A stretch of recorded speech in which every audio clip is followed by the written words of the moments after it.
So one of the greatest risks to investing in the antiques and collectibles trade from the standpoint of being an investor is the consolidation of power amongst auction companies and grading companies.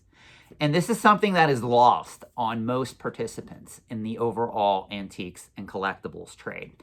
Case in point, if you're investing in a niche market, let's say that you are an expert in a market that is not really mainstream in the overall antiques and collectibles trades. Let's say that you're somebody, you've been collecting and dealing in vintage and antique fishing lures for the last several decades.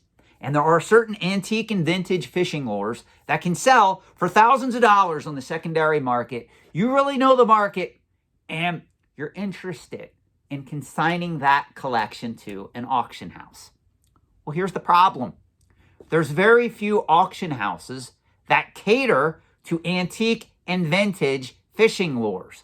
Don't get me wrong. If you have a massive collection, I'm sure there are some auction houses out there that will make an exception and they will take the consignment of that collection. They will promote it and they will ensure you get a very high price for those pieces. However, even those auction houses are going to be few and far between. So let's say that you have this collection and you reach out to several different auction houses and only 2 respond. So you have now 2 auction houses that are willing to take that collection on consignment. Are you aware the less auction houses that are interested in that collection, the more they can charge to take on the risk of selling and marketing that collection to their buyers? This is something that a lot of people don't realize. And this is why I try to tell you guys, if you are investing in these markets, you should be sticking to mainstream collecting categories. Collectibles like comic books, coins, currency, sports cards, collectible trading cards. Yes, to a certain extent, graded toys, graded video games, but items that are more mainstream. Case in point, this marble here is worth several $100s. It's an acro agate marble. And it's highly desirable amongst marble collectors for, if you do collect vintage marbles, this is something that you would probably want to add to your collection. That said, there's very few auction companies that cater to this market. So if you're going to invest in these markets, you really have to have the intelligence to understand that liquidity matters. That competition is what makes these markets truly great.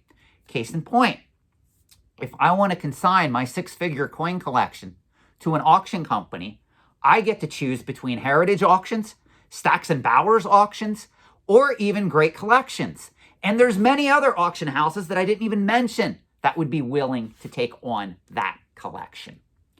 And each one of those companies would have to offer me a agreeable consignment rate for me to be willing to consign the collection with them.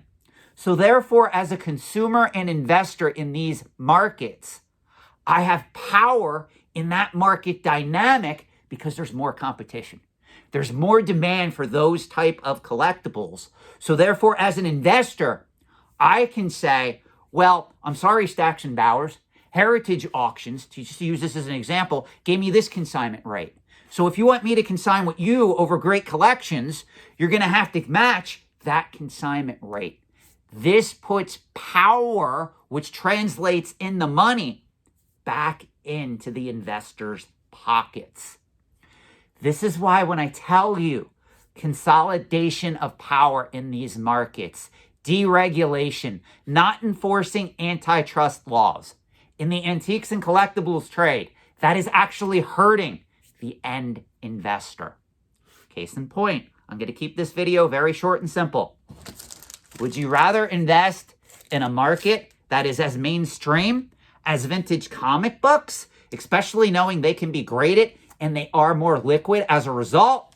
Or would you rather put your money in antique and vintage marbles, where there's very few auction companies that specialize in this market, and you really have to understand what you have, know what you have, and know what it's worth so that you can be an expert in this market?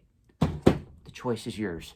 So this is why when you guys come to me in the comment section on some of my videos and tell me I need to spend more time talking about niche markets, you have to understand that from an investment perspective, in most cases, niche markets are inherently risky when compared to more mainstream collecting markets. Now, that doesn't mean you can't make money in niche markets. Right now, I would honestly consider Lionel Trains to be a niche market because it's nowhere near the height of popularity it was back in the 1980s and the 1990s. So if you're somebody who has a lot of knowledge on Lionel toy trains, and you can go to the market and you can buy these products under value, under retail value, and you can make a profit flipping them into the market, by all means, you do you. I'm talking about from an investing perspective. If you're a collector or an investor in Lionel trains and you've amassed a collection like for the last 30 years and now you want to cash out, you're going to hit some resistance in that market because the market isn't as robust as it was back in 1985, 1995. So as a result, there isn't as many auction companies that are clamoring to get your consignment of high-quality Lionel trains as there are that want a consignment of graded comic books or high-end valuable comic books. So that's why when you look at these markets from a financial perspective, you have to take a deeper dive if you are an investor. Again, if you're somebody, you know the ins and outs of the toy train market or even the marble market, and you have the ability to go to the market, buy these items under retail price, and flip them for a profit, you do you.